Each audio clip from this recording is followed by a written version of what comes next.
praegusel ajal peaks tegema ikkagi sellise tervise reality checki ja mina ka siis käisin vaatamas, testimas ja kontrollimas oma vitamiinide ja mineraalainete taset ja minu üllatuseks positiivne oli see, et kõik oli vägagi hästi ja normis, aga D-vitamiini tase oli väga madal, kuigi ma käisin hilissügisel veel päikesereisil ja üldse olen selline päikesekumardaja, et mul oli see nagu suur üllatus ja see number oli 57,7 nanomooli liitri kohta, mis on tõesti madal, sest optimaalne on kuskil 75.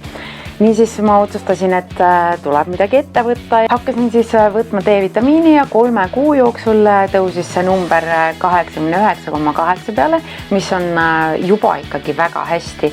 Aga tuleb ikkagi mõelda, et D-vitamiini tuleb järjepidevalt võtta, mitte nii, et võtad 1 kuu ja ongi siis nagu tase normis, et seda kindlasti ei juhtu. Kuna minu jaoks on kvaliteet ja usaldusväärsus väga olulised, et seal purgis tõesti olekski olemas ka see vitamiin. Ei oleks mingit mahuaineid. Siis mina valisin Eesti oma toote ProExpert sarjast vitamiini naistele.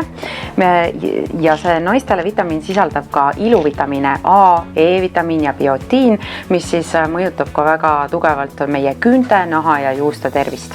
Uuringud on näidanud, et pea 75% eestlastest on D-vitamiini defitsiit ka suvel, mis tähendab seda, et aasta lõpuks on need varud siis täielikult otsas.